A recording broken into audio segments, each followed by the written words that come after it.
அதிமுகவின் முக்கிய புள்ளியாக இருந்த அன்வர் ராஜா அக்கட்சியிலிருந்து விலகி திமுகவில் சேர்ந்திருப்பது அதிமுக வட்டாரத்தில் பரபரப்பை கிளப்பியுள்ளது. முதல்வர் ஸ்டாலின் முன்னிலையில் திமுகவில் இணைந்த அன்வர் ராஜா பல அதிர்ச்சி தகவல்களை பகிர்ந்திருக்கிறார்.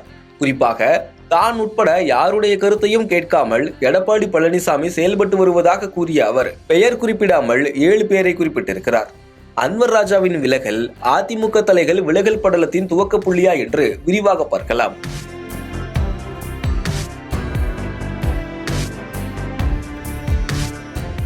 எம்ஜிஆருக்கு ரசிகனாக துவங்கி அதிமுகவின் தென் மாவட்ட அரசியலில் கோலோச்சி அன்வர் ராஜா அதிமுகவின் நேரெதிரியான திமுகவில் இணைந்திருக்கிறார். இந்த முறை பாஜகவுடன் அமைந்த அதிமுக கூட்டணிக்கு பிறகு பல முக்கிய தலைகள் குமுறலை வெளிப்படுத்தி வரும் நிலையில் அன்வர் ராஜாவின் விலகல் அதிமுக வட்டாரத்தையே அதிர்ச்சியில் ஆழ்த்தியுள்ளது. குறிப்பாக இன்றைய செய்தியாளர் சந்திப்பில் பேசிய அன்வர் ராஜா தன் மனதின் ஆதங்கத்தை அதிமுக தலைமைக்கு தெரிவித்தும் ஏற்றுக்கொள்ளப்படவில்லை என்றும், அதிமுக பொதுச் செயலாளர் எடப்பாடி பழனிசாமி தான் உட்பட யாருடைய கருத்தையும் கேட்பதில்லை, 7 முன்னாள் அமைச்சர்களின் கருத்தை கேட்காமல் அவர் செயல்பட்டு வருகிறார் என்றும் விமர்சித்துள்ளார். அன்வர் ராஜாவின் இந்த விலகல் குறித்து பேசிய அதிமுக ஒருங்கிணைப்பு குழுவைச் சேர்ந்த புகழேந்தி, அதிகமான அதிமுக தலைகள் அங்கிருந்து வெளியேறி வேறு இயக்கங்களுக்கு செல்ல இருக்கிறார்கள் என்பதைத்தான் அன்வர் ராஜாவின் விலகல் காட்டுவதாக தெரிவித்தார். எடப்பாடி மாற்றி மாற்றி பேசுவதே அன்வர் ராஜாவின் முடிவுக்கு காரணமாக இருக்கிறது. கட்சியில் இருப்பவர்கள் எல்லாம் வெளியேற தயாராக இருக்கிறார்கள். பல பேர் நிலையற்ற தன்மையில் இருக்கிறார்கள். தேர்தல் நேரத்தில் அதிகமான அதிமுக தலைகள் கட்சியிலிருந்து வெளியேறுவார்கள் என்றும் புகழேந்தி குறிப்பிட்டிருக்கிறார். அதிமுக ஒருங்கிணைப்பு விவகாரத்திலும் சரி, கூட்டணி விஷயத்திலும் சரி, ஜெயக்குமார், செங்கோட்டையன் உள்ளிட்ட 7 முன்னாள் அமைச்சர்கள் தான் அன்வர் ராஜா குறிப்பிடும் நபர்கள் என்று அதிமுக வட்டாரத்தில் தெரிவிக்கப்படுகிறது. இது தொடர்பாக அதிமுக ஒருங்கிணைப்பு குழுவைச் சேர்ந்த புகழேந்தியை தொடர்பு கொண்டு பேசினோம். அப்போது, முன்னாள் அமைச்சர்கள் நீங்க இப்படி எடுத்துக்கோங்களேன், நீங்க இந்த அலையன்ஸை ஒத்துக்கல, முன்னாள் அமைச்சர்கள் ஒத்துக்கலன்றது உங்களுக்கே தெரியும். ஜெயக்குமார் கடுமையான எதிர்ப்பு தெரிவிச்சாரு. அதே மாதிரி OS மணியை நான் தீ குளிச்சிருவேன்னாரு. அதுக்கு முன்னாடி பாத்தீங்கன்னா, இதுக்கு முன்னாடி என்னன்னு கேட்டீங்கன்னா, அடுத்தது இப்ப முனுசாமி 2026 மாத்திரம் இல்ல 31லயும் கூட்டணி இல்லைன்னு சொல்லி சொன்னாரு. சோ இப்படி நீங்க தொடர்ச்சியா சொல்லிட்டே போலாம். இங்க இருக்க எந்த தலைவர்களுக்கும் இதுல உடன்பாடு இல்லை சார். ஆகவே எல்லாருமே அவர் அட்வைஸ் பண்றதுதான் உண்மை. அட்வைஸ் பண்ணிட்டு இந்த கூட்டணி வேண்டான்ற ஒரு முடிவோடு தான் எல்லாருமே இருக்காங்களே தவிர, யாரும் இன்ட்ரெஸ்டிங்கா பாரதிய ஜனதா கட்சி தலைவர்கள் படத்தை பிடிச்சிட்டு பிரச்சாரம் போய் ஓட்டு கேட்கறது தொண்டர்களோ, அமைப்பில் இருக்கவங்களோ, இல்ல முன்னாள் அமைச்சர்களோ, மாவட்ட செயலாளர்களோ சரி இல்லைங்க. எக்ஸப்ட் வேலுமணி, தங்கமணி. நான் ஓப்பனாவே இன்னைக்கு உங்களுக்கு அடிக்கிறேன், யாரும் சொல்ல மாட்டாங்க. பிகாஸ் மிஸ்டர் வேலுமணியும் தங்கமணியும் ஆட்சியில் இருந்தப்போ ரொம்ப உருவாடினாங்க பிஜேபியோட. பல காரணங்கள் இருக்கு. அவங்க மாதம் போய் பிஜேபியை பார்த்தாங்க, தலைவர்களை பார்த்தாங்க. அந்த உறவு இன்னும் தொடர்ந்துகிட்டே இருக்கு. அவங்களுக்கு கட்சியோ கொள்கையோ எல்லாம் முக்கியம் கிடையாது. பிஜேபி தான் முக்கியம். அவங்க 2 பேரும், அவங்க 2 பேரும் சேர்ந்து பண்றதுதான் இவர் ஆடிக்கிட்டு இருக்காரு. ஆகவே முன்னாள் அமைச்சர்கள் பலர் இதற்கு எதிர்ப்பா இருக்காங்கன்றத அன்வர் ராஜா சொன்ன கருத்து மிக சரியான கருத்து. ஆனால் அவர் எடுத்திருக்க முடிவு இப்ப அன்னைக்கே வெளியே வந்திருக்கணும். அமித்ஷா சொன்னப்பயே தாமதமா வந்திருக்காரு. ஆகவே என்னை பொறுத்த வரைக்கும் இவர் சொல்லி கொடுத்துதான் பேச வைக்கிறார். அதாவது இப்படி சொல்லுங்க, இப்படி பேசுங்க, இப்படி பேசுங்க. அவர் சொன்னது கரெக்ட், யார் பேச்சையும் கேட்க மாட்டேன்றார். அதாவது அவருடைய அதிகார வரம்பு ஒரு எல்லையை மீறி போயிடுச்சு. ஆகவே தான் எல்லாம் அப்படிங்கிற மாதிரி பேசுறாரு.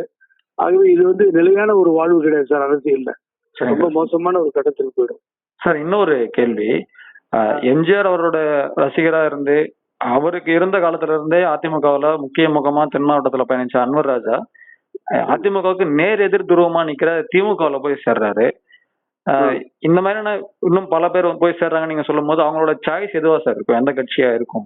ஓப்பனாவே நான் சொல்றேன். என்னன்னு கேட்டீங்கன்னா, நமக்கு சார் தந்தை பெரியார், பேரறிஞர் அண்ணா, புரட்சி தலைவர் எம்ஜிஆர், அம்மா, அந்த பக்கம் கலைஞர், கலைஞருக்கு பின்னாடி திரு உதயநிதி ஸ்டாலின், மு.க. ஸ்டாலின், அப்புறம் இப்படி அவங்க வந்துட்டாங்க.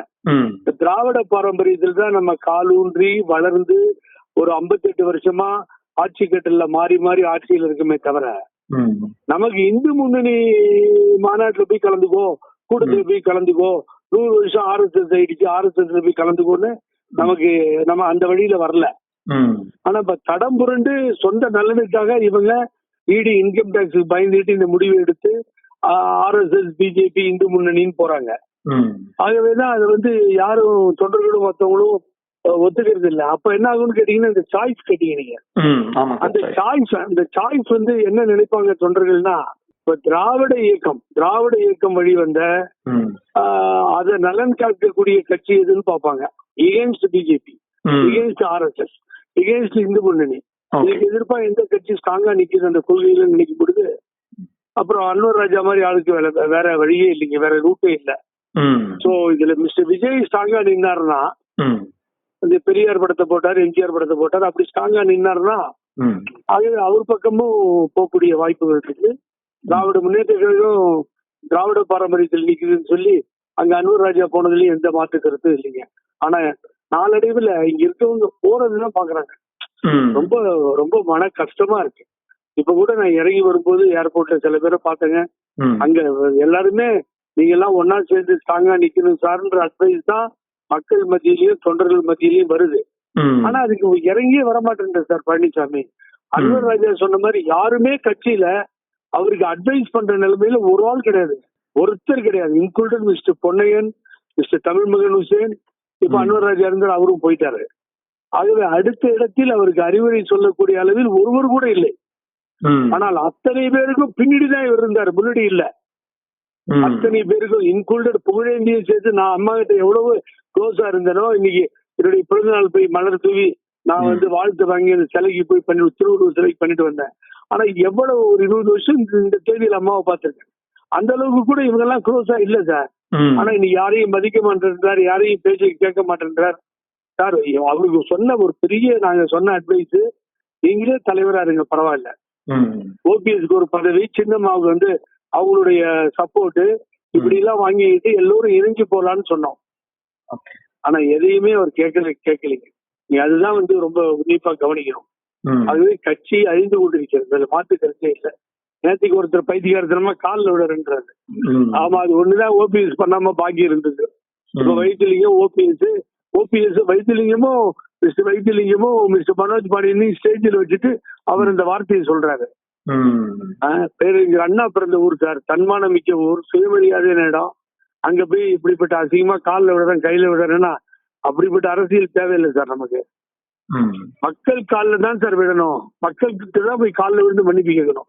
அதை எடப்பாடி பழனிசாமி செய்தாலே அதிமுக ஆட்சி வந்தோம்.